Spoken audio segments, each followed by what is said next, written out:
India ജന്മം നൽകിയ എക്കാലത്തെയും മികച്ച സാമ്പത്തിക ശാസ്ത്രജ്ഞന്മാരിൽ ഒരാളാണ് മലയാളിയായ doctor John Mathai. London school of ഇക്കണോമിക്സിന്റെ സന്തതികളിൽ ഒരാളായി ഇദ്ദേഹം ജവഹർലാൽ നെഹ്റുവിന്റെ മന്ത്രിസഭയിൽ ധനമന്ത്രിയായിരുന്നു. സ്റ്റേറ്റ് ബാങ്ക് ഓഫ് ഇന്ത്യയുടെ ആദ്യ ചെയർമാൻ, കേരള സർവകലാശാലയുടെ വൈസ് ചാൻസലറും ആയിരുന്നു. 1886 ജനുവരി 16 കോഴിക്കോടായിരുന്നു ജോൺ മത്തായി ജനിച്ചത്. കോഴിക്കോടുള്ള സ്കൂളിലും ഗുരുവായൂരപ്പൻ കോളേജിലും പഠിച്ച ഡോക്ടർ ജോൺ മത്തായി മദ്രാസ് ക്രിസ്ത്യൻ കോളേജിൽ നിന്നും BA, ലോ കോളേജിൽ നിന്നും നിയമബിരുദവും നേടി. കുറച്ചുകാലം ക്രിസ്ത്യൻ കോളേജിൽ അധ്യാപകനായും മദ്രാസ് ഹൈക്കോടതിയിൽ അഭിഭാഷകനായും പ്രവർത്തിച്ചു.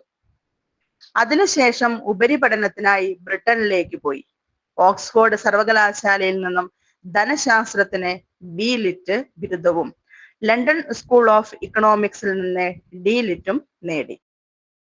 1918 തിരിച്ചെത്തിയപ്പോൾ മദ്രാസ് സർക്കാരിന്റെ സഹകരണ വകുപ്പിൽ സ്പെഷ്യൽ ഓഫീസറായി ജോൺ മത്തായിക്ക് നിയമനം ലഭിച്ചു. 3 കൊല്ലം ഈ പദവിയിൽ പ്രവർത്തിച്ചു. 1925 താരിഫ് ബോർഡ് അംഗവും 1931 താരിഫ് ബോർഡ് അധ്യക്ഷനുമായിരുന്നു. 1934 അദ്ദേഹം താരിഫ് ബോർഡിൽ നിന്നും രാജിവെച്ചു.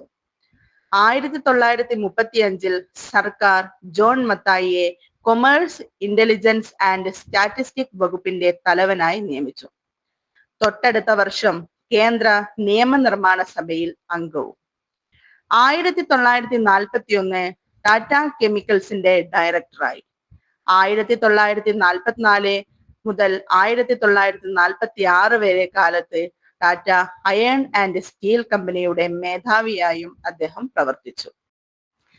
1950 ടാറ്റ എഞ്ചിനീയറിംഗ് ആൻഡ് ലോക്കോമോട്ടീവ് കമ്പനിയുടെ വൈസ് ചെയർമാൻ, ടാറ്റ ട്രസ്റ്റിന്റെ ചെയർമാനായും പ്രവർത്തിച്ചു തുടങ്ങി. 1952 മുതൽ 1954 ഇന്ത്യൻ സയൻസ് ഇൻസ്റ്റിറ്റ്യൂട്ട് ഭരണസമിതിയുടെ അധ്യക്ഷനായി. 1953 നികുതികാര്യ അന്വേഷണ കമ്മീഷൻ ചെയർമാനായി പ്രവർത്തിച്ചു. പിന്നീട് സ്റ്റേറ്റ് ബാങ്ക് ഓഫ് ഇന്ത്യയുടെ ആദ്യ ചെയർമാനുമായി. 1955 ബോംബെ സർവകലാശാലയിൽ VC, 1957 കേരള VC, സംസ്ഥാന ആസൂത്രണ ബോർഡ് അംഗം, പത്മവിഭൂഷണം നേടി. 1950 മരണം.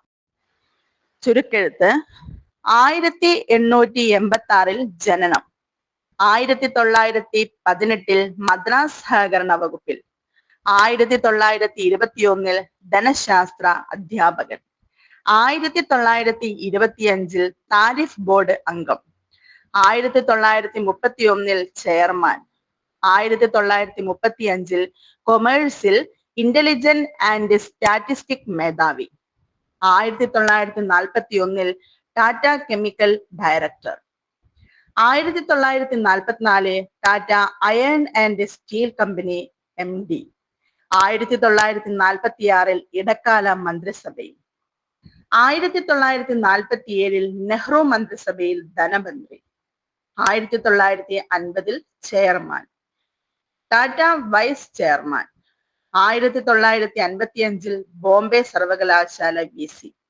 1957 കേരള VC, സംസ്ഥാന ആസൂത്രണ ബോർഡ് അംഗവും.